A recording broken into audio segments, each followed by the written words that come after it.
whatever the cost is of the investment into your own self-development, it was never meant to be yours in the first place. Really sitting in that and really embodying that. I've had a few meditations there where breakthroughs after breakthroughs after breakthroughs, that's the opportunity to love yourself even more. One of the biggest things that I learned in there is just learning to let go, learning to accept. So many dark emotions truly only live in the dark. We have to shine a light on them. A pivotal moment for me, my mum was diagnosed with cancer. That translated into a whole disruption. I started hanging out with some of the wrong people. That period of time of 5 months, fairly tried to coke every single day. That snowballed into many, many years of addiction. Reflecting on some of my own experiences has allowed me to purify my own inner being, the essence of my soul. It fills me with so much clarity with who I am and what I've been through. How does the person right now listening that's deep in addiction listen to that voice that most of us have saying, you can be better than me? I think for me and what I can really hone in on, I've just come back home to myself. I think a lot of my addiction was a byproduct of not. Welcome to Good Humans Podcast. Lockie Welch, how you going, brother? Thank you, bro. Yeah, thanks for having me. I know it's been a time since we've sat down and chat, and it's awesome that we're able to sit in space and to be able to have, a conversation. And I'm super excited to dive into what we have in store today. No, it's gonna be good fun. We just sat down, we had a bit of a sauna. So anyone watching on YouTube right now, we're really red because we just got out of the sauna and had a bit of a catch up. I can see a few sweat beads dripping down your face. Yeah. You got that after heat from the sauna. But man, you've had a crazy last couple months. You just spent a month becoming a monk, which we're going to talk about. But real quickly, how was that experience? Man, I think to the depth of it, it was just incredibly transformative, as it is in anyway. But so many life-changing events would happen, so many shifts. My perspective is wider. I think the gratitude that I hold for life is even stretches far deeper. It was quite the most transformative investment I could ever uphold into myself, for sure. Wow. We had a good chat about it in the sauna, but I'm really excited to get back through your story so we can catch up to what led you to wanting to go and do that, a bit more about the experience, some of the takeaways, and just some maybe unique questions I can fire at you. But I always ask everyone the same question to start the podcast. So what are you grateful for right now, today in life? Man, I think now, coming from the monastery as well, I think the gratitude that I hold just for everyday being, like just to be able to wake up, it holds so much grace and love into my own heart. And to know that I am able to, be fully functioning and to walk this life, I think it really allows me to stretch that gratitude. So I think my gratefulness truly stretches down to just everyday beings. I love that. It's so important to just realize like the sheer fact that we're here and living, breathing, conscious beings is like just baffling when you think about it. Like, it's just amazing. Like, how cool is this that we get to experience this thing called life that has these ups, these downs, and everything else in between. Like, learning to have gratitude just for the essence of being is like, I guess, the kind of goal of being a monk, right? Enlightenment, just to being able to just be, and that's it. It is, especially in, what some of the things that I witnessed when I was in the monastery around the villages and in the schools and in the community.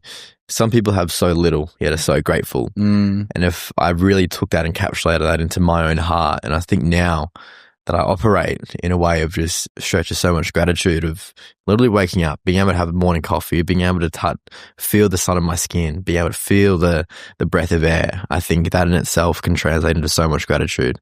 Love that, man. Next question I'm going to ask you is another new question to this podcast, and I've had some really unique and cool answers to this. I'm excited to hear yours because I know not only did you go and do your monk time, you're also a professional athlete, a triathlete. So there's many different aspects that I could imagine you'll go with this answer. So if you were only allowed to spend 14 minutes a day doing something for your mental health, what would you fill those 14 minutes with? I'm going to sit here and say, I think now, coming from, the world of triathlon and becoming a monk, the thing I love doing most is just sitting and just being present. And because I think that translated into so much farther from gratitude, but even so much clarity and so much purity and can cleanse, any clouded mind that we do have if we just sit and be and allow ourselves to express ourselves in every, emotion possible, whether it's high, whether it's low, everything's good. Everything has a positive outcome. We've always gotten through 100% of our worst days right now. So if we're going through, a turbulent time, to be able to sit and appreciate that from ourselves, I think that's how I would spend 14 minutes a day, for sure. And when you say sit, do you mean like in meditation, sit eyes closed and feel and go through what you need to? I'm going to say sit and observe the world around us, whether it be at the beach, even at a cafe, even in your sit kitchen. There without distractions of technology and just observe all of your different senses. Yeah, 100%. Love that. That's beautiful, man. Thank you for sharing that. Thank you. Now let's get to know your story, because people listening right now are like, wow, this guy is this beautiful, peaceful guy. If they've seen you on social media recently, they'd see this amazing, positive guy with his red hair on the beach smiling and bringing that energy. But it hasn't always been that way for you. You've had, quite a unique journey to get to where you are now. So let's go back to the start. Give me a bit of a snapshot. What was life like as a kid? If I was, a fly on the wall throughout your sort of childhood up until you hit high school, what would have I seen? I think for me, the way that I operated growing up was just so chaotic, and that's not a representation on my family or anything. It was just, I guess, how I saw the world and how I was sort of, navigating through school. Going up through school, I was never an academically blessed kid by any means. I struggled a lot in that aspect. I also struggled a lot socially.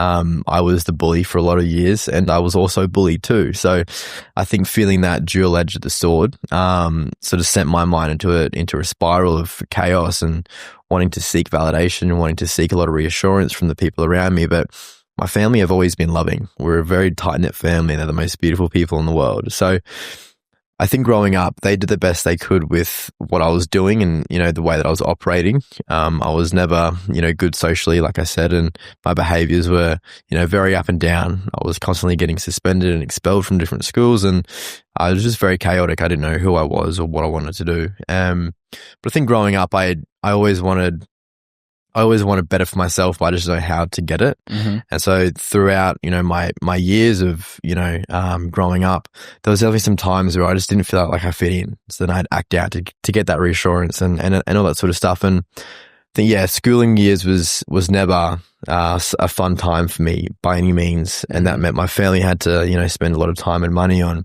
different resources. A pivotal moment for me was, I think, when it all went pretty south was my mum was diagnosed with cancer when I was fairly young, around 9 years old. And walking into the kitchen with my mum with having no hair, I said to her, first thing I said, "Oh, Mum, you're dying." And I think for me as a kid, I didn't really have any self-awareness around, that you can recover from cancer, that you can recover from, something of that illness. And so that translated into a whole disruption of my nervous system and how I viewed the world, how I viewed myself. It truly made me turned me into a bit of a more chaotic human. I was always living in fear, constant fear, and that, acted out in behaviors, and, that put more stress on my family and my mum. And, that was something that we had to navigate for many years. But it wasn't until mum recovered and sort of getting some sort of gauge on life, wasn't until after high school. But going through primary school years, my life was pretty chaotic, and it didn't really sit well with where I was in life at all. And then moving into high school, what was that experience like for you? And where did you grow up? Just to have a bit of context. Yeah, I grew up in Brisbane. Okay. In a little place called the Redlands. Oh yeah. Sort of like Cleveland, Capella Bay area sort of stuff. And were you sporty growing up as well? Like now being a triathlete, and were you into your sports? I was. At a young age, were you introduced to it to sort of burn off some of that child energy? Yes, I was. So my family is a big baseball family. So all my cousins have, traveled all around the world. They played for Australia and stuff. So baseball in my family was a huge motivator, and it was just something that we did, follow the legacy, continue the legacy. And so I was, I guess, quite successful in baseball growing up. I started playing that when I was 5 years old. Mm-hmm. Went through, all the state teams and nationals, and, played in some big tournaments, which was what I thought was going to be my trajectory for the rest of my life. But then, I sort of went down a dark path, but we can get into that. So I was stripped away from baseball, but heading into high school, I knew I was struggling a lot. I just got expelled from my private school, Kimberley College, and that was in grade 8. So I didn't really know where I fit. So I went down into a different school. Again, same chaotic behavior, trying to seek validation, reassurance, being that class clown, trying to, make everyone laugh, etc. And my family, the same thing. They were trying to, navigate me to a healthier life for sure, but they just didn't know how to, and I wasn't reciprocating it and I wasn't receiving it. So my behavior throughout school was never anything pretty, but I made it through by the end of it. But yeah, I like to think if I was to go back into school again, I'd be doing it a lot differently for sure. Absolutely. You lost a friend to suicide towards the end of school. Is that right? Yeah. 15 years of age. How was that? Year 10 or something? That's when things really started to shift for me. So Stuart, it was, May 25th, 2017. I saw him one morning the day before. And I got to that afternoon. I said, I'll see you tomorrow, brother. He gives me a big hug and he goes, yeah, man, I love you so much, etc. And the next morning I caught wind that the principal came into our classroom and said that he had took his own life. And through further conversations internally with his friends and some family, he was found in his garage floor by his brother. And for me that sent shockwaves. Not only that's when things started to shift me and how I showed up within the mental health space. But it allowed me to notice the stigma that, hovers over us men on a day-to-day basis. Stuart was the happiest kid. He was the most bubbly, the most, energetic, authentic, but there was something he was hiding, what we didn't know. And so for me to be able to struggle with that in the first place was something that, set me down a different road, and to deal with that grief subconsciously. I started hanging out with some of the wrong people just to get a bit of a distraction on life, which then they probably weren't the best people, because that's when I started, a pretty gnarly journey of, drugs and alcohol. And, I started smoking, and then the smoking led to drinking, and then the drinking led to, trying different kinds of substances. And that snowballed into, many, many years of addiction. But it all started sort of from when your friend took his own life, and it just sort of put your whole life in a bit of a whirlwind. And then you got expelled from school, right? And you went to TAFE to finish your schooling? Yeah, finished TAFE at schooling, which was probably the best thing for me. But I think, and I mean, no disrespect to TAFE, but because of some of the individuals, it's just a bit of a secondary school for us. So you end up hanging around with the people that so go back to theirs after, and they're doing stuff that you're probably not doing if you're a year 11 kid at school. Exactly right. We'd be, smoking bongs at lunchtime and, getting sessions and stuff. And, that was the demographic of the people in that community and in that cohort. And then in grade 11, I had a friend, she was in a grade above me. Zoe, she was 17 at the time, and she had been 10 months clean from a methamphetamine addiction. And one weekend she was messaging me saying that she needed help, and I wasn't around to help her. And then the next week I get a phone call from someone to say that she'd overdosed and died from a relapse on meth. And she was like a big little sister to me. Her and I were very close, and I was so proud of her for the way that she'd handled herself throughout, her own, addiction. And, it was quite inspiring. And she had a very bright future ahead of her. She was super smart, super switched on. Relapse and overdose. And she relapsed and overdosed and unfortunately passed away. So then again, that just amplified, so that wasn't a wake-up call for you. That was like... No, that was almost the opposite. Life's dark. Yeah, life's dark. And, to cope with that, I started hanging out with more, different people and all that sort of stuff, and, doing more drugs, more substances. And are you living at home with your parents still at this stage? Sort of finished school. What are you doing for work to get by with a bit of cash at this stage? I just started an apprenticeship of carpentry. But yeah, I was still, living at home. I had a bong in my cupboard. I'd, just come home, get into it, blow it out the window, and, then, on the weekends I'd just disappear. That'd be when I was on a MD bender with a bunch of randoms in a trap house. And that was just like, that was my life. So where does like something change? Because this is sort of like 18, I guess, till 21. Like you're 23 now. You said you've been like about 2 years now clean with maybe one or two little relapses in there, but pretty good. So this is like a 2-3 year period. what was kind of one of the, and this is through the middle of COVID as well, if my sort of math is correct. So it's already a pretty tough time for young people having to deal with finishing school during, what is a weird time for the whole world and having the whole life disrupted anyway. What was I guess a bit of a turning point for you? So I had, apart from my carpentry apprenticeship, I had also wanted to navigate into the military. This was before the apprenticeship. Whilst I was going through school, I was applying for the Navy. Yeah. And so I got through the selection stages for a bosun's mate. And so This is after your friend's suicide, Yeah. then you're like, I'm going to go to the military. Yes. So kind Yeah. of put piecing the timeline together a bit. Yeah. And so I was navigating through that, and I was super excited.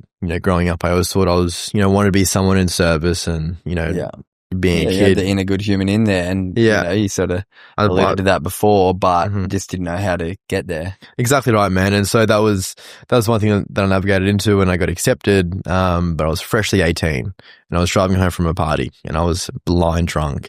I flipped and rolled my Ford Ranger, and so I got a DUI. I blew 3 times the legal limit, 0.148, if I'm correct. Legal 0 for 18. Yeah. And so completely just wrote that whole off. And I had to go through court and all those systems, and then the Navy threw me out.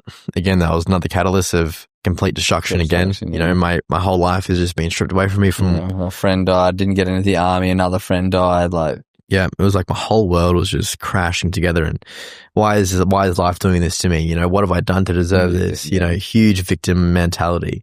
And so then I went over to carpentry. And then something flicked in me. One day I woke up and I said, I just don't want to do this anymore. And I'd always have this ideology of going to Canada. Canada was I just loved everything about it. I loved the culture. I loved the people. I just loved the scenery too. So I woke up one morning, I said, no, I'm just going to move to Canada. So about an 8-month period went by of, visa processes, and because Canadian law is so high on DUIs, I had to, submit all these different sort of forms external to that to allow me to sort of beg my way into the country. Yeah. So I got approved, and then I moved over to Canada for just shy of 2 years. So that was from when I was freshly 20. 2 weeks after my 20th birthday is when I moved over. And then I come home. Like snow Canada, or just live in normal Canada? So I moved to a little place called Banff, a little party town. I heard of Banff. Yeah. Beautiful, beautiful snow town. And so for a bit of context, I was sort of almost about 8 months, 10 months clean from, substances and stuff. When you moved there? When I moved there, yeah. So you've gone through spells of realizing this is destructive, I need to pull my head out. Yeah. So you're doing all right with your carpentry apprenticeship. Yeah. I just got into triathlon. So I did my first Ironman a bit. I did my first 100-kilometer ultra run. Yeah. A month before I left for Canada.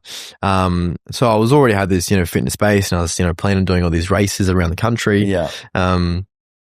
So it's 10 months clean, and then I moved over to Canada. What was the first catalyst to stop that first time? I think a part of me just wanted better for myself.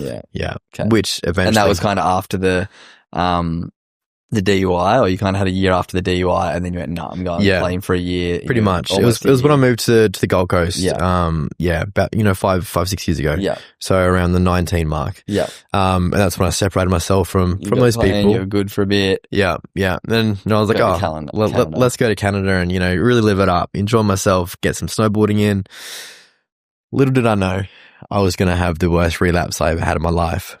I got to Canada, and the very first night, because I'm in a new place, a new city, I'm surrounded by all these different travelers from all around the world. We all have a little bit of savings in our account. And so we lived it up. And because Canada is so close to, Mexico and stuff, they have some cheap drugs and good drugs. And so, I'm partying, and, bag of cocaine gets passed around, and I just put the whole 10 months of everything behind me, and I just ripped straight in, and boom, it was like I never left. And so because it was so cheap, and because it just hooked me straight back in, I then was becoming to do it more and more and more. And over my time in Banff, I was there for about 4 or 5 months. I left because I was getting too bad into it.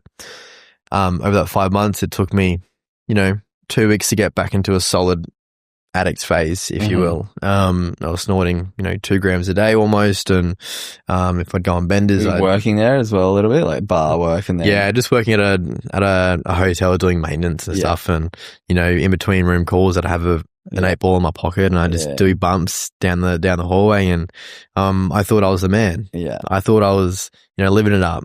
Sending Snapchats to all the boys and, they're giving me praise and it's like, the validation that I've, been searching for all my life. And, everyone around me in the town too, being like, Lockie's biggest cokehead in town, he can do the biggest lines and, so I just really lived in that, man. 20 you think is cool. Huh? I literally, now I look back, I'm like, you're a loser. Like, and so, going through that, I was just receiving all these accolades and, external validation. So that led me to go in further deep into it. And, it was like that period of time of 5 months, I'd fairly tried coke every single day. And if I wasn't doing coke, I was sleeping off a 5-day bender. And then I sort of came to my senses and I realized, I need to do something about this. So, I got back into carpentry. I went up north into the Yukon. It's just adjacent to Alaska, if anyone doesn't know the geography. So it's very, very north and very, very cold in the winter. And I had a really good time. I got clean. I wasn't drinking. I was there for about a year.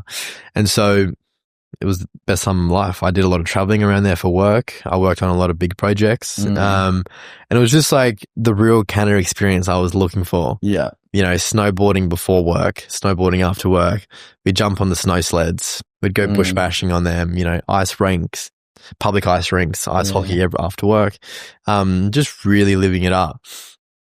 And so by the end of that 12 months, I decided, maybe I should go move to Whistler and really enjoy the last, 6 months of my visa and, soak it all up. Little did I know that Whistler was like Banff.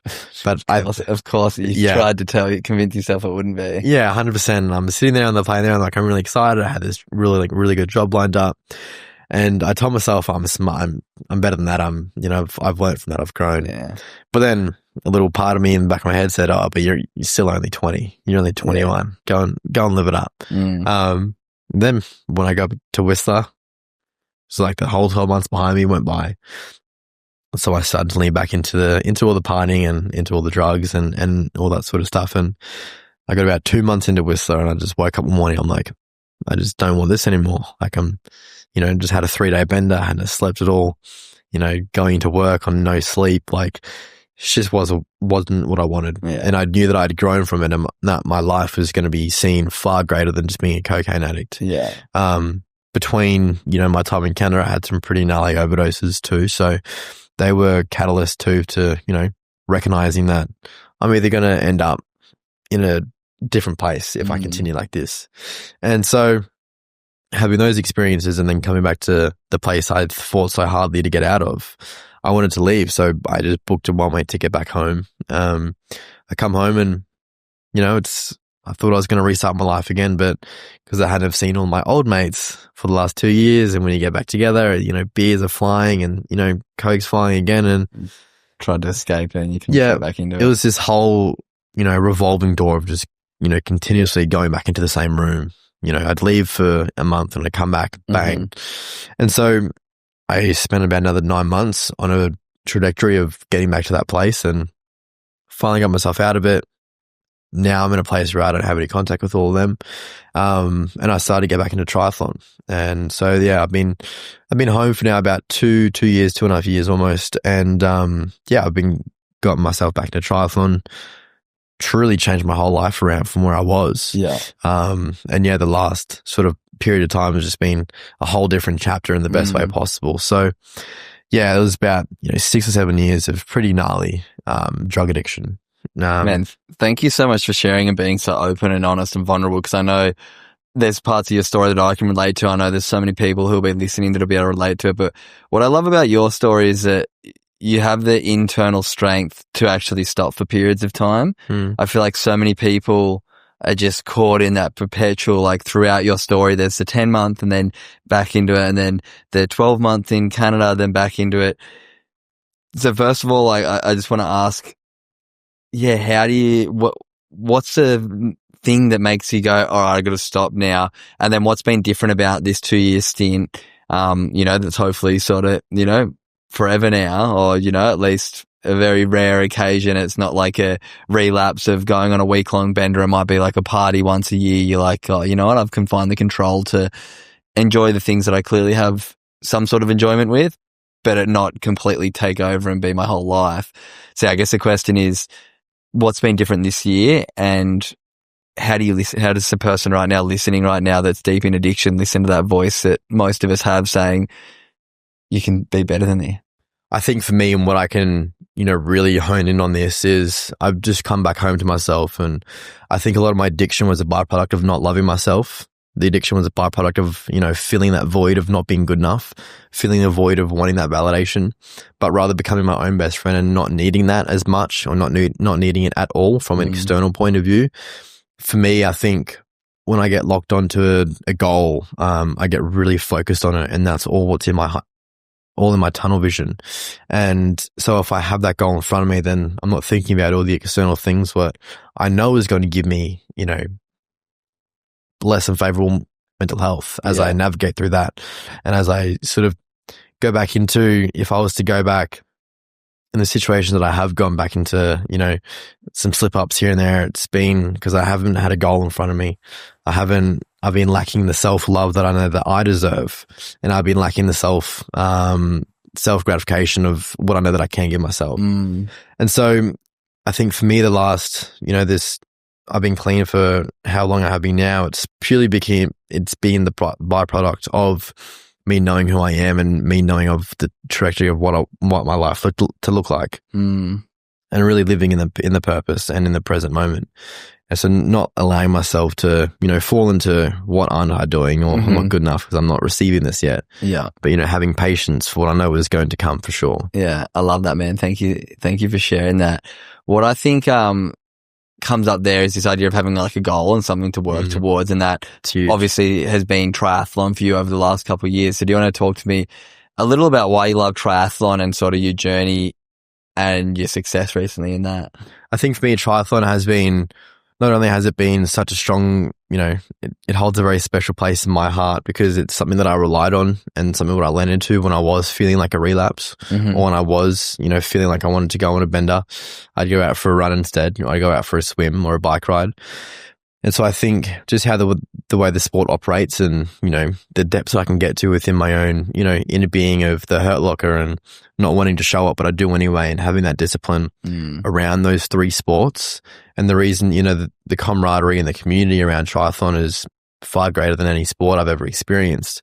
And so I think for me, my triathlon journey has been more about giving back to myself and sort of coming back home to myself through, showing up when I don't want to, or if there's a hard session, I get through it.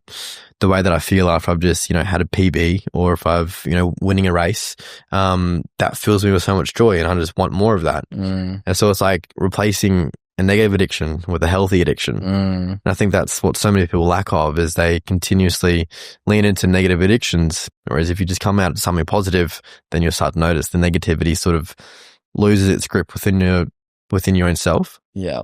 And so triathlon for me, has been something what's been able to give back to myself and sort of give myself the love and appreciation that I do once I hit, a solid time, or if I notice the growth and development within performance. That's been the catalyst for sure. Love that, man. Yeah, I think people can take a lot out of that, of having something to sort of aim their arrow towards, rather than just being like, all right, I'm working really hard, pulling this arrow back, but like, what am I shooting it towards? When you got somewhere to shoot it, can really refine sort of your direction and give you that purpose to not, relapse or to not fall off the things that we know are important to us. Two things I really want to talk to you about, definitely the monastery and the monk experience, but the last, I guess, 12 to 18 months, your social media has blown up, and it's really cool to see your openness to be yourself on there. And I can almost guarantee that you 6 years ago would have looked at the content that you post now and judged the hell out of it, because I would have too. But now the person I am, and I see the person you are, it's like all you're doing is putting out your true self and really helping people, and you'd see the feedback, and you can probably tell us about the impact it has on so many. So on the other side of cringe for so many people is happiness and helping people. but we're just too scared to put ourselves out there. So yeah, talk to me about your decision to start putting out content to try and inspire people with positive quotes, positive messaging, and what that journey's been for you to overcome that cringe. And am I on the money there a little bit? Yeah, you're on the money. It's like that quote, sometimes the cost of entry is embarrassment. Yeah. You know what I mean? And to get yourself into certain rooms, you sort of have to embarrass yourself or, trip and stumble sometimes. But in terms of my content, I think for me, because I lived so many years in such a dark place and so many years in a place I just didn't want to be here. And now that I've come out on the other side of it and seen just how good it can radiate when you come across something positive, I know whenever I saw videos like that, definitely if I was to post content I do now, me 6 years ago would have cringed or, judged the person. But I think for me now, recognizing that you can come out on the other side such a brighter person is such a, it's just a beacon of light in itself. And so I've always wanted to put out content, and I've always wanted to, there's a quote, be the change you want to see in the world. And so I just wanted to be that person to change. I wanted to lift people up, and I'd come out on such a dark side. I come out of the dark side in such a positive light. And I just wanted to give that back to the world. And so I held myself back for doing content for 2 or 3 years. A few reasons of me not being able to even live up to my own standards, because I was just going to be, contradicting myself daily. But also because I had the fear of failure and the fear of judgment. If I was to go to post a video, I'd think to myself, oh, what's this person going to think of me if they see this? What's that person going to think? And so that was one thing what really held me back. And I think the first video I posted probably about, a year and 4 months ago, it was the first video what went viral, and I was just like, okay, I took that as a sign from the universe to just keep going. And from then I've pretty much posted every single day. I've missed 30 days in a row, that was last month. But, ever since that day was when I really started to step into that, and then seeing the growth and seeing the, I guess, blow up, has been a huge motivator just to keep showing up. And, rinse and repeat just alleviated that self-doubt and alleviated the fear of judgment, because I do see the impact that it does have, and I know how positive it is, impacting people. Yeah, let's talk about that impact. Talk to me through 1 or 2 of the messages you've received, or people that you've met out in the street that have shared the impact that your content has had, because I think it's important to note that even if your video has 200 views, if you had 200 people sitting in a room watching you and all of them listened to you and you said something profound, or you said something that made them change their perspective and make their day better, how amazing is that? And then at the scale what you're doing now, millions and millions and millions of views a week, there's just so many people out there being impacted. So yeah, what's a story of someone that you've impacted either in person that's told you or online?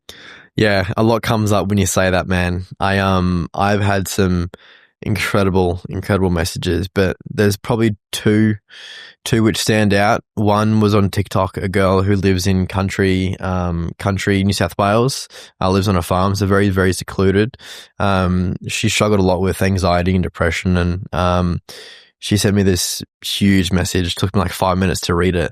And so basically the content of the message was, there was one night she just had a seizure, off the back end of an anxiety and panic attack. And she was ready to, take her own life. And she just opened up her phone to send a message to one of her friends saying, I'm leaving. I can't do this anymore. But her TikTok app was open, and the first video what come up on her feed was one of mine.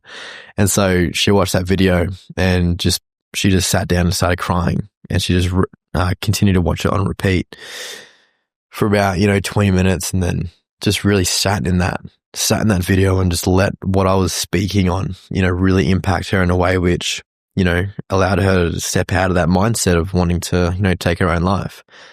And so she sent me this message about 8 months after this happened. And for the next 8 months from the time that she saw that video, she really started to work on herself. She was giving herself positive affirmations day by day, step by step. And she was really sitting in it and just recalibrating her brain into thinking that she is worthy. And the continuation of the content that I was posting, she was just really embodying that and really taking it in and really allowing herself to, feel like I'm literally talking to her, which I do in all my videos. It's like I'm talking one-on-one, because we all deserve to have that pat on the back sometimes, and So reading that message made me tear up, and, I replied, and, since then her and I, I contact her every couple of months to check up on her, and, she's doing very, very well. And then there was another message. I actually posted it to my Instagram, and probably the most hardest hitting one. It was a similar story. This lady in the UK, she was struggling to find her way and struggling to find her why and purpose, and she didn't want to be here at all, and she had a 1-year-old son. She has a 1-year-old son. And so same construct, she just didn't want to be here anymore, and the first video that come up on her phone was a video of mine, and she just sat in it, and she didn't message me for a year. So at the very beginning of my content journey is when she saw this, and that one video made her, step back from the rope, and her son's in the other room. And so coming from that, she spent the whole last year, being there for her son, being there for herself. And so to be able to have that impact and to be able to, know that it's working, continues the journey of what I'm on. And, even on the street, sometimes, people stop me and they have conversations, and it's just really nice to be able to hear, positive stories and be a safe place for people. Be a safe place. Yeah, for sure. So it's definitely, it fills my heart with so much warmth and gratitude for, the space that I'm in, for sure. And that's only the people who share with you. It's like, there's hundreds and hundreds of thousands of extra people out there. So you should be super proud, man. And what I love about your story is when you've hit struggles, you've been able to stop, but then you've relapsed, but you've been able to kind of not manage these things yourself. Like, have you had much professional help along your journey with any of the addictions or anything? Because I want to allude to going and spending 30 days becoming a monk. Most people, might end up at an addiction facility, but you ended up at a monastery to actually work on yourself and taking that step and having that responsibility and maturity to go, what, this is like my next step of sort of healing. So yeah, what sort of help have you had, and then what led you to, being a monk for a month? Yeah. So about a year ago, I had one of my little small relapses for a few weeks. And again, I recognized the pattern that I was following, and I needed to get help. So I reached out, and I was seeing a drug and alcohol psychologist for about 6 months, working through it, identifying patterns, identifying myself, and identifying why these things come up, little triggers, and how I can tolerate them if they do come up, what I can turn back to and not turn back to the bag. So I have definitely had a lot of professional help, which I think changed my whole life essentially as well, in the same breath as what the monastery did. But I think, reaching out to a professional really did allow me to, alleviate the self-judgment, but to also love myself a little bit more that I am, stepping into a room with someone who is willing to help me, Everyone is willing to help each other, but I think if you really lean into the professional side of things, that's when things really can change for you. Yeah, no, I think it was important to add that in there because I know you're at the face of BetterHelp at the moment, one of the seeking help mental health organizations where you can go and get telehealth and, see a psychologist online, or, having that professional help is so important. But I think it always has to go hand in hand with doing the work yourself. And that's what I think a lot of people end up seeking professional help, but then they don't go and change anything outside of those four walls. It's very hard to make things change. So for you to actually go and spend a month over in Thailand at a monk monastery, learning from them, really stripping back from the luxuries of life that we're all so used to. When did you make that decision? And let's talk through the timeline of getting over there and stuff. Yeah, so very exciting conversation. So I had previously reached out to the monastery about a year and a half ago, one of my other relapses. And it pretty much... Right after a relapse, you're like, I need to do something different. I'm going to go be a monk. Yeah, essentially. And to me, I was just sort of thinking outside the box. I was thinking what cultures and, what parts of the world that we don't know about, has a pretty firm grip on mindfulness. And I think for me, whenever I heard about a monk, I heard about complete stillness and mindfulness and, meditation, and they sort of understand the world in a way that we don't in the West. And so I reached out to this monastery. I was meant to be there in March this year, but subconsciously I wasn't ready. I was sort of afraid of getting deep because I knew there was some stuff there that I hadn't have touched. And so I reached out to them, and it was just been about a whole year and a half process. And I told myself, if I'm not going to do it now, I'm never going to do it. So just go and do it. Like, go and do that thing, whether you're broke, whether you're nervous, scared, Yeah. It will all work itself out, and it always does. Was it expensive? 1,200 Australian for 30 days. For 30 days. That's amazing. Yeah. So I paid that off ages ago, and, really just got myself there and just allowed myself to surrender. I didn't hold any expectations of what it was going to be like.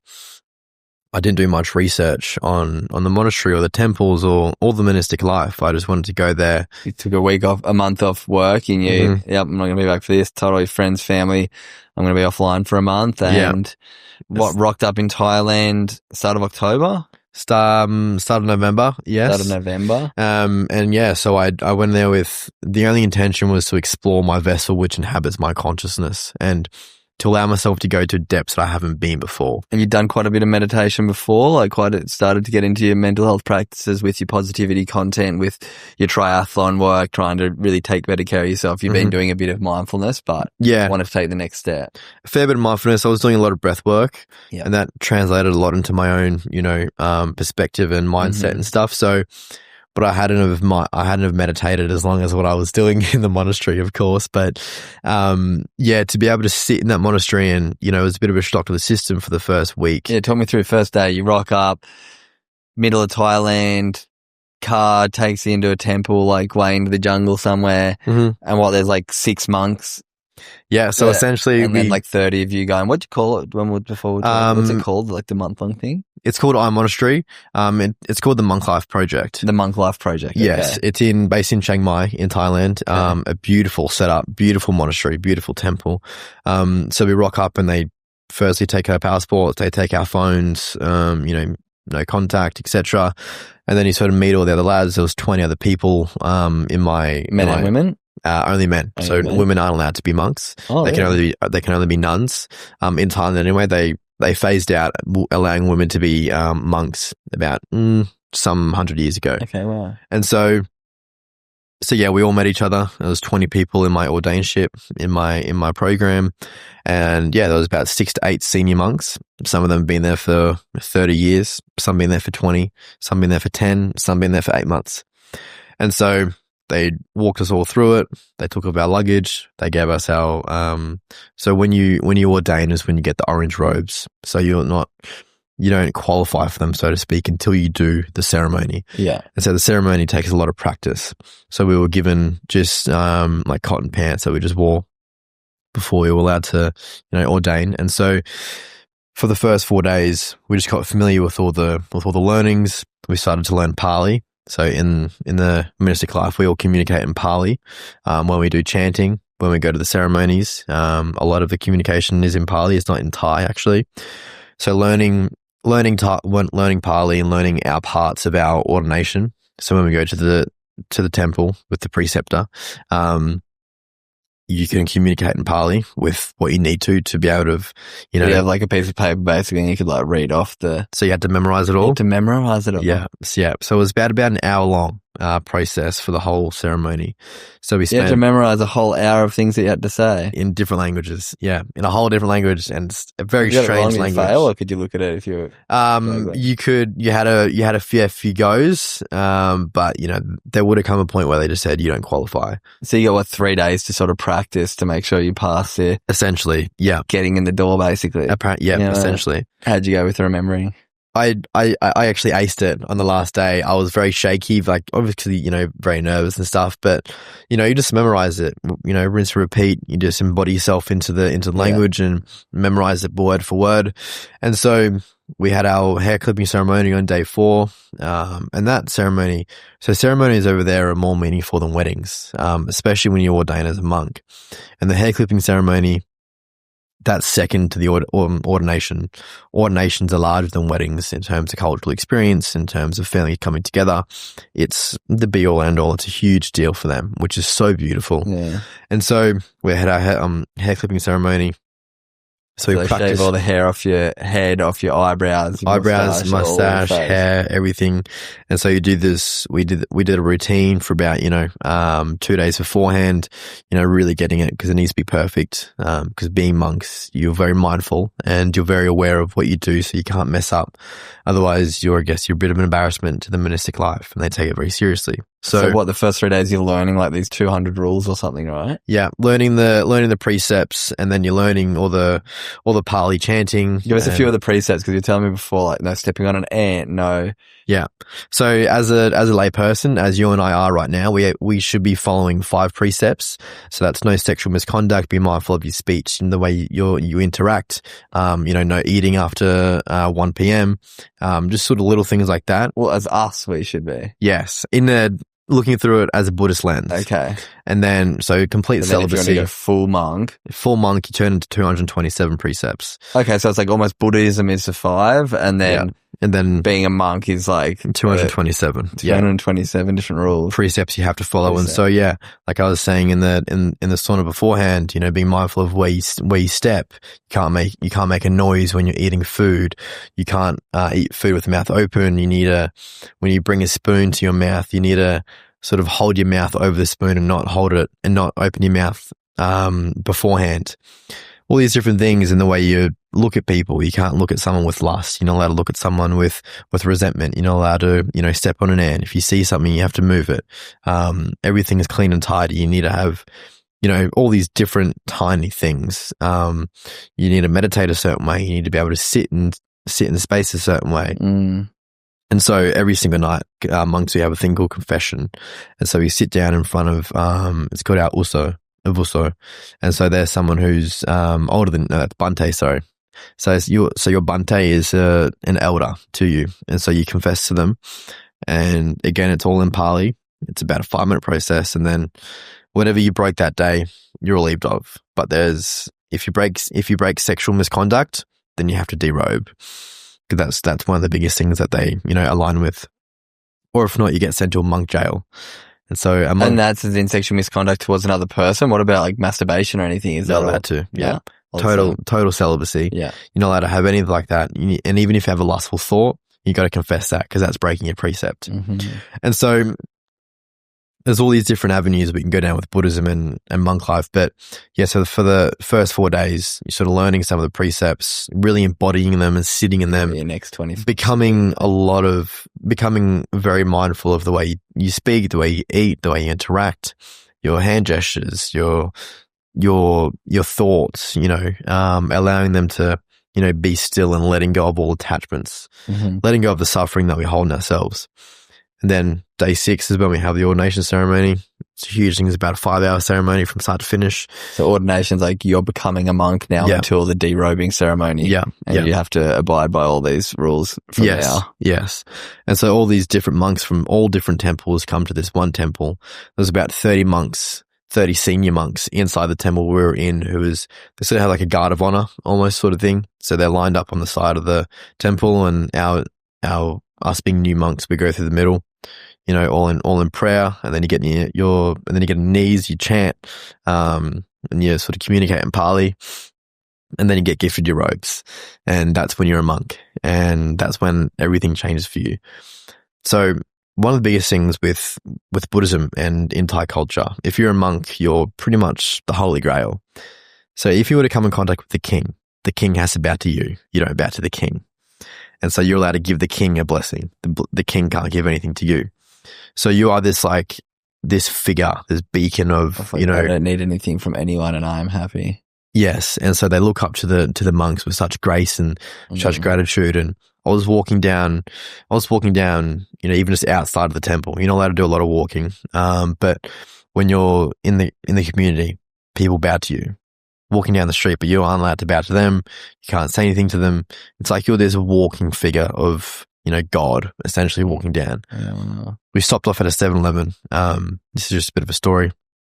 We stopped off at a 7-Eleven coming out of the temple, and we're all in our full ceremonial. So we're dressed up to the nines. The temple's not right next to the monastery. No. So you go to a special temple and get the card. It's about a 45-minute drive. Okay, so you go up to the temple for the thing, then you go back to the monastery where you live and stuff, and you stop at the 7-Eleven. Stopped at 7-Eleven just to get some bits, and I walked in, and every single person in that store stopped what they were doing. They turned around and they started bowing to me, and they were just like, offering me all this stuff. They offered to pay for whatever I was buying, gave me all of this free stuff, and as I was leaving, I had to give them a blessing. And it was just to be able to feel that. I felt a sense of imposter syndrome. Like, what did I do to deserve this? You know, some Thais, they spend their whole life studying Buddhism to become an ordained monk. And, you know, I've just sort of rocked in. I've done this training in a short period of time, and now I am that person. You know, so there was so many emotions what come up for me, and just allowing myself to sit in it and appreciate it. It definitely took me a little while to get used to, but by the end of it, I felt so rich into the culture and so much richness in being a monk. And it was the whole, you know, I was really leaning into the whole culture and everything, but yeah, becoming a monk it was the best thing I ever did in my life for sure. Yeah. So once you get back to the monastery, let's go through this like 2-3 week period before you finish. Like, what does the average day look like for you? And are you just in those 4 walls? How often do you go to a ceremony and take the cars to the temple? Yeah, like we'll start with like, what does a normal day look like? A normal day is, so it's a 4:30 a.m. wake up with the gong. So the gong is that big. Sleeping on the ground floor. In a wooden floor. You Pillow? have like you have a pillow, but about a 1 inch thick sort of, I'm not even going to call it a mattress. Yeah, Just like call it some material. Yeah, essentially. Sleeping on that. So the gong is that big metal symbol. Your own room or just lined up in one room together? Or just intense.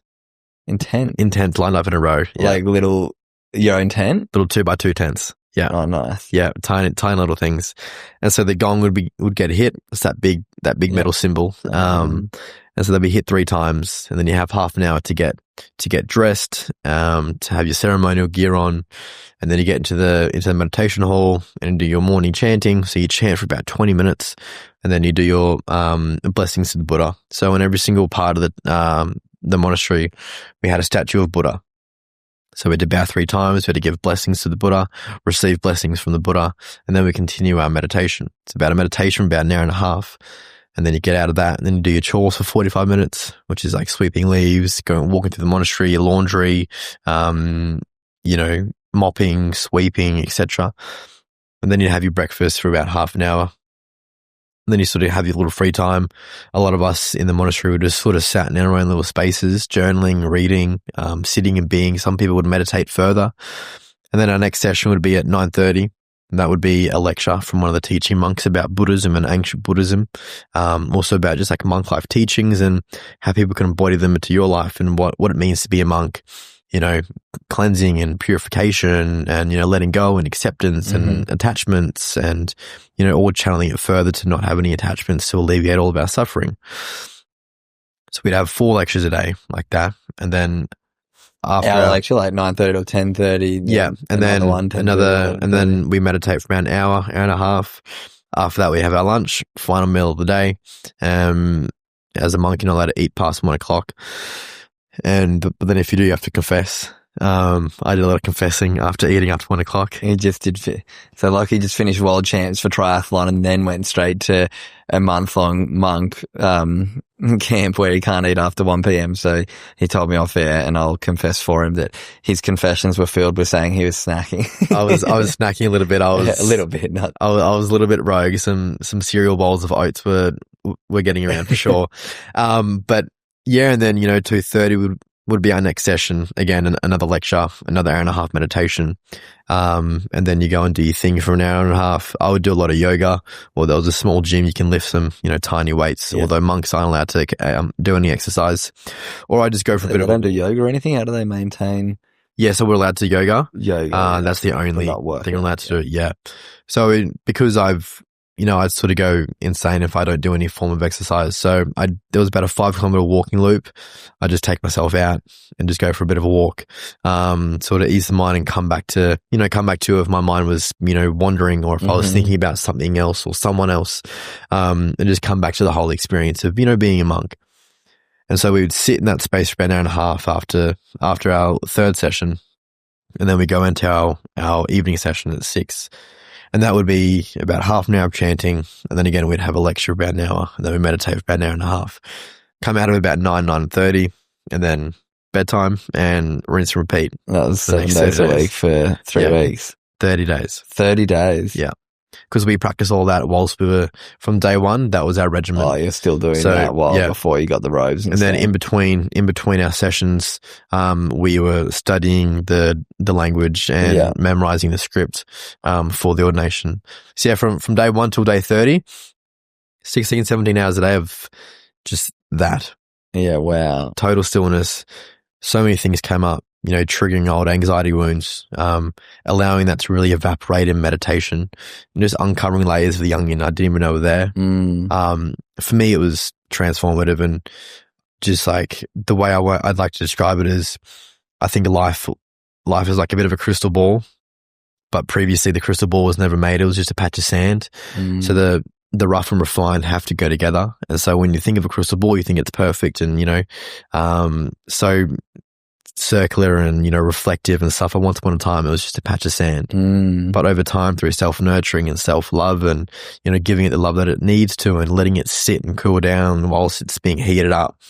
And, you can constantly sitting there polishing and refining it. When you drop it, it smashes, but you pick up the pieces and put it back together. With the nurturing, you end up this perfect cylinder, this perfect crystal ball. Yeah. And so that's what life is like. You come out, broken, shattered, but through the self-love and nurturing, you turn out to this beautiful, sphere of a crystal ball. And that's the end product of our life, right? So to be able to refine the roughness is to be able to have the refined to be refined. So I think sitting with that and really embodying that and translating that into my own life and, reflecting on some of my own experiences has allowed me to, purified my own, inner being, and the essence of my soul is just fills me with so much clarity with who I am and what I've been through. And I guess the life that I want to live, and really sitting in that and really embodying that, I've had a few meditations there where, breakthroughs after breakthroughs after breakthroughs. And there was one day I was sitting in meditation and I sort of come out to this vision of myself as an hourglass. And the top half was all this mercury, cloudy water, and in the middle where it sort of concaves in, there was a small filter. And as I was processing thoughts and processing different visualizations of who I used to be in past lives that I used to embody, I was going through this filter and it was coming out clear water. It's clear water. And then it was just looping back up to the top. It continued just funneling up to the, literally purifying myself in real time. And just the depth that I dove to was just something so profound and something that I just never thought that I'd be able to. So just, having all these experiences and, healing old wounds of, the not being good enough or being left abandoned or, not feeling like I belonged in this world, I healed them tenfold. And it really allowed me to, dive deep into who I am. I love that, man. Thank you so much for sharing. I think anyone listening will feel just how much change there's been in your voice through, the life that you've had to live. And I want to ask you, what sort of advice would you have for someone who is really self-judgmental, somebody who is really hard on themselves? Because dare I say that would have been very much your mindset in those late teen years when you were, going through these addictive behaviors, but you've come out the other side through a lot of self-work, a lot of blowing that sand until it became glass. But for someone who is maybe intimidated by that work, or somebody who is on the fence of, leaning into discovering a bit more about who they are, what would be your advice for them? I think the biggest thing I'd be able to share is like truly surrender, and truly surrender to the person who you know that you are able to become. And by allowing yourself to step into those edges that we have. Self-work will never be an easy journey, but man, it's so worth it. And there was even times where I was in the monastery where I had those, self-judgment thoughts. Where I was, why am I thinking like this? Why have I done that? Just questioning who I am and some parts of myself. But I think that's the opportunity to love yourself even more. And I think one of the biggest things that I learned in there is just learning to let go, learning to accept. And that so many dark emotions truly only live in the dark. And to be able to overcome them, we have to shine a light on them. Yeah. Just like my anxiety, what I used to have years ago, I had to shine a light on it. It was the most uncomfortable process, but I've healed that. Yeah, you seeked help. You've worked on yourself. You've understood it. 100%. So you can overcome it. Whereas so many people just push it down. Yeah, they do. Or cover it with an addiction rather than asking for help, rather than, taking some steps in a different direction. Absolutely. And I think from me now, the way I operate is truly just let go and accept. Like we cause our own suffering by wanting things, by wanting different parts of ourselves, whether it be materialistic, emotionally. Are we reacting from an emotional point of view or a wisdom point of view, responding rather than reacting? I think that's been pivotal in what I've learned in most recent times, especially. But self-judgment is going to be something what holds around you if you don't allow yourself to let go of it. I love that. Letting go of that ideology of who you think you are or who you want to be, and just accepting yourself for who you are. Yeah. Letting go of those parts of yourself of what you don't feel comfortable with. Loving yourself enough to come back home to yourself, to be able to channel that deep self-love and to really believe the self-judgment. Because at the end of the day, the only person we have is ourselves. Yeah, exactly. And if we can't love ourselves enough, then we can't love anyone else. Love that, man. Thank you so much for sharing all your wisdom. I want to ask you 2 little quick fire questions before we go into my last question. The first one is favorite quote or quote that you think can leave an impact on my audience. This is one thing what came online for me in the monastery, and it's something that I wrote in my journal on a day that I was struggling. And it was, if whatever the cost is of the investment into your own self-development, then it was never meant to be yours in the first place. I think if we can channel that into our life, and by putting yourself first is oftentimes a painful filter, but it has a greater outcome.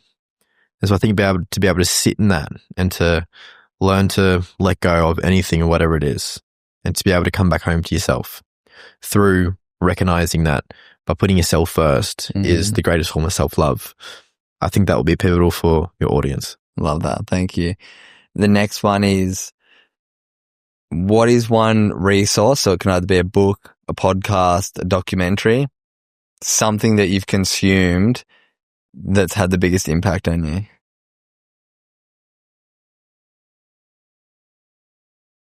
You can share a couple if there's a few, and that's why you don't want to answer quick. Modern wisdom is definitely up there. You love Chris Williamson? Chris Williamson. Yeah. The Good Humans pod is one of them too. And I've actually been reading a lot of Matthew McConaughey. Okay, how good's Green Lights? Yeah, Green Lights. What's it called? His new one? Poetry and Poems or something? Yeah, something like that. Yeah, Green Lights has been a really nice reminder. And so interesting. The book was called I Never Want to Grow Up. Okay. That's, yeah, for anyone who's feeling stuck or feeling like they don't want to, live the 9 to 5, the rat race. That book for me was something what really gave me a big fire, a huge fire in my belly to, drive this needle forward. Yeah, that'd be the 3 for sure. Okay, amazing. And lastly, what does being a good human mean to Lockie Welch? Wow. I think to be able to give the world kindness and grace in a time where sometimes it doesn't deserve it, feels like it needs it. Whether it be within our own self, giving yourself the kindness and grace that we know that we deserve, giving someone else the kindness and grace and the understanding of a place where they're at in their life. I think being a good human is just the act of showing up with kindness and love within your own heart, not doing anything out of spite, not holding resentment, just by operating life on your terms. And, if someone has a negative reaction to you, you don't need to react. Just respond in a way what's healthy to you. Whether it's responding with love or responding with empathy for them. Empathy, yeah, because we all have our own stuff going on. Yeah. We all have stuff what we think about, what we want to change. But if we can alleviate that and allow yourself to be operating in a place of love, I think that's ultimately what a good human is. Love that. Well, man, this has been an amazing chat. I want to throw one more thing at you just because it came to my mind, because I got asked this recently when I was over at the UN.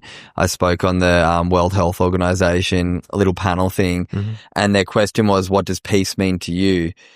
And it's kind of a concept I've been playing with a lot recently, because I got asked on a podcast as well recently, what does happiness mean to you? And I realized that they're pretty much the same question to me. And the answer for both is inner peace. Like, peace to me is inner peace.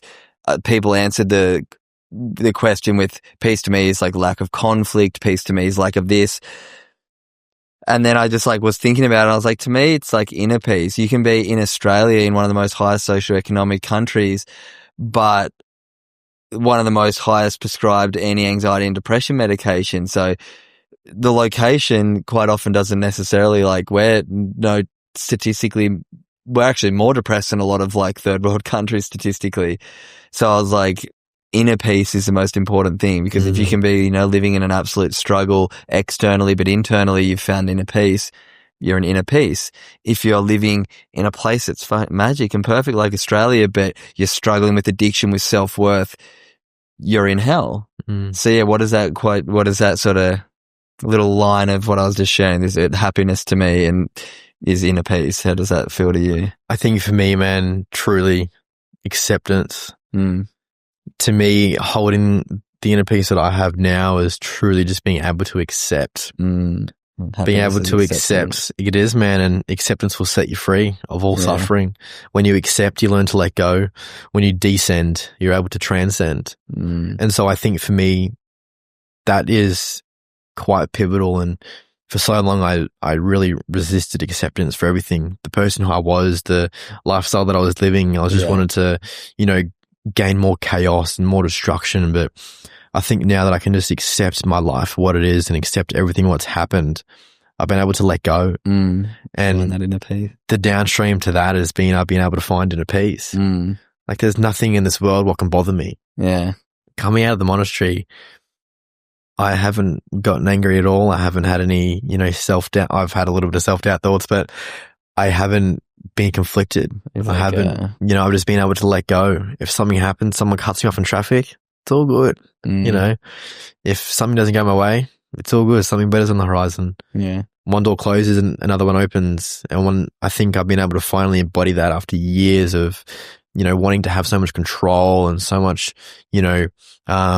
systems in place in my life and to be able to know where I'm going. But, we're all guided. We're all on our own path to purity. We're all on our own path to, being cleansed, but becoming home to yourself through acceptance and letting go. And it's funny when you were talking about that, I get a flashback to when I was in the monastery and we had one of the senior monks from the most well-known temple in Bangkok. It has 40,000 monks living in this temple, and it's called the Dhammakaya Temple in Bangkok, and it's the world's most famous temple. And he's one of the leading monks in that temple. He's been a monk for 39 years. And he come into this space and he gave us a lecture in person. He's like royalty over in Thailand, and you just felt his energy as soon as he got into the room, and his smile was something I never ever seen in my life, and his just energy was incredible. And he had a very similar story to me. He was a DJ when growing up. He was a kingpin for all drugs in Thailand and really running the gauntlet through his upbringing, and he just loved house music. He was just a music fiend. Then one day he woke up and he said, I just want to go and be a monk.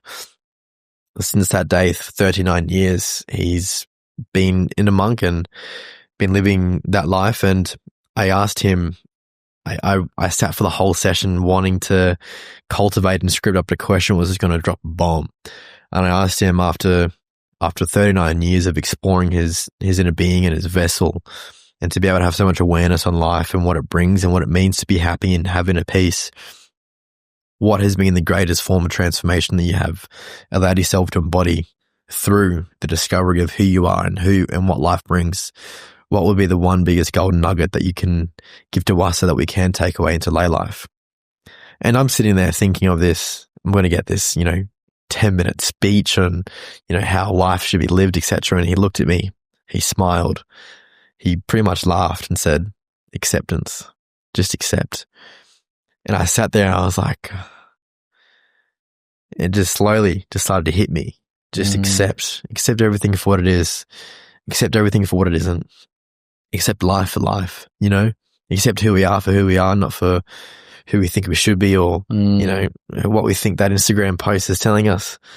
Just accept life for all of its being. And I think that is the direct translation to inner peace. Man, what a beautiful way to finish this chat. Well, thank you so much for, sharing your story, the ups and downs, the incredible experience you've recently had, over there, because I'm sure a lot of people are listening and maybe be curious about, I want to do that. So I will leave in the show notes your social media. So that's probably the best spot to find you, Instagram, TikTok. Yeah, Instagram, TikTok. You shoot me a message. We'll have a chat. Yeah. If you want to get in contact with Lockie, definitely, reach out. He's a very friendly dude who I'm sure is willing to help anyone who's, going through a challenge or wants any questions answered after today's episode. So make sure you go to the show notes and check out Lockie. Anything else you want to add before we finish up? anything you want to promote? Anything you want to tell people to go check out? You guys are all worth everything in this life. You know, we were put on this planet for a reason. I think being able to embody that is something special, and recognizing the person in the mirror as a person doing their best. I think that's beautiful, and just, accept life for what it is and learn to let go of things that don't serve you anymore. And I think you'll see a very bright horizon. Mate, thank you so much. Lockie Welch, Good Humans Podcast.